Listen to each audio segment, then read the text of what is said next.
One of these two defenders is still playing elite football at 34 with a rebuilt knee.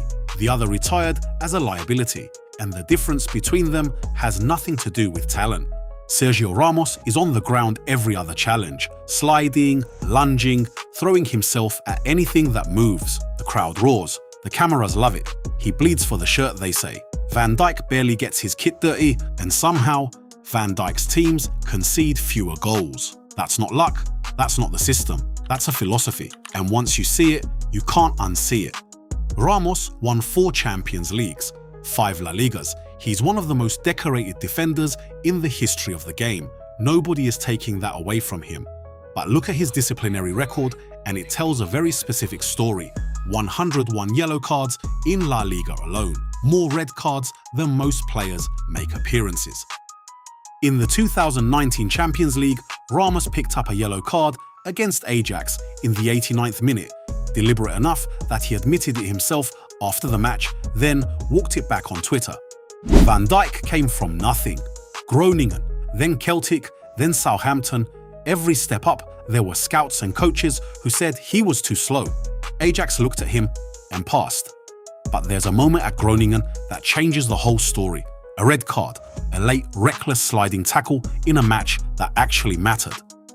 He didn't hurt anyone badly, but he hurt his team, and in the dressing room afterward, something shifted.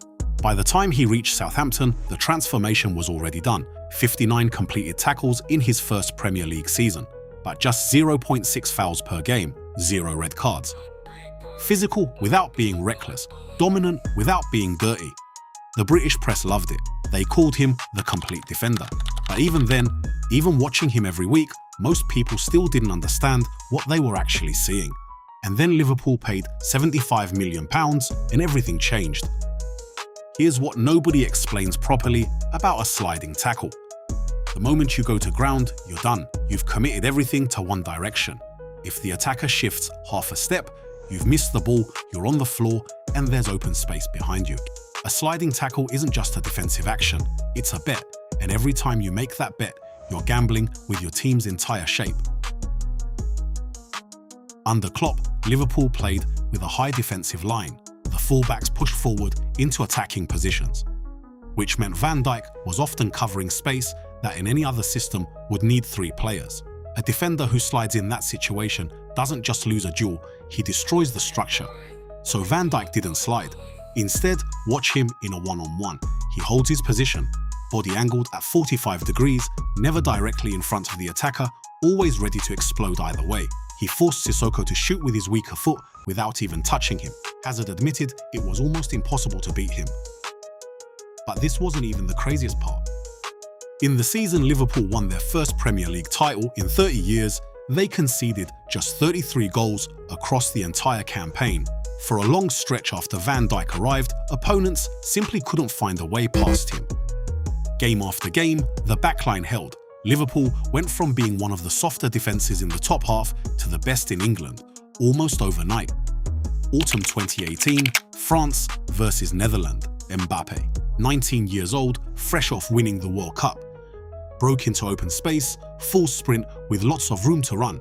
The fastest attacker on the planet doing what he does best. Van Dijk tracked him across the entire pitch. He didn't dive in, he didn't rush, just guided him sideways, cut off the angle, and waited.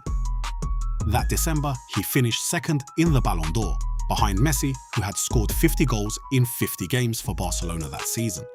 Then came October 2020. Jordan Pickford came flying out of his goal and tore Van Dijk's anterior cruciate ligament. The offside flag was raised, so technically, the challenge never existed in the record books. No yellow card, no punishment. Most people thought that was the end of Van Dijk as an elite defender. They were wrong. He missed 9 months, came back, and played 52 matches that season.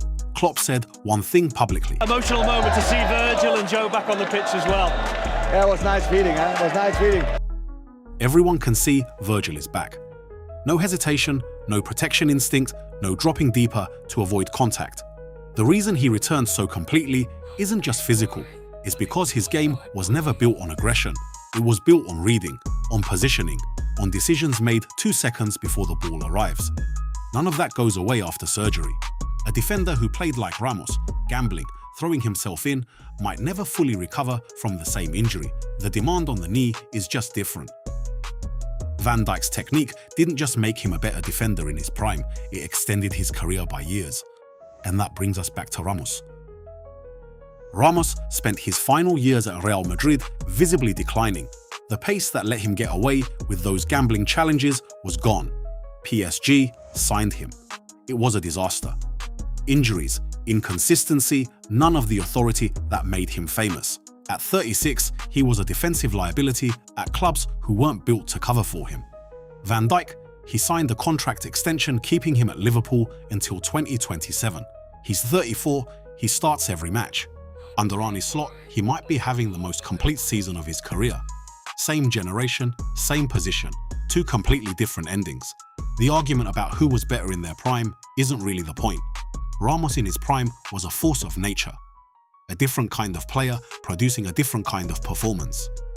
You can watch a Ramos clip and feel your pulse go up. He played on the edge of everything, and for years, he controlled that edge better than anyone. But here's the truth nobody wants to sit with. Van Dijk's way is harder. Throwing yourself into a challenge is instinct. Every kid who's ever played football does it. Ramos refined that instinct into an art form. And that's genuinely impressive. But standing still when everything in your body is telling you to dive in, reading the angle before it exists, making an attacker feel trapped without ever touching them, that takes years. Most defenders never get there. The sliding tackle is the easy choice. Van Dijk made a different one.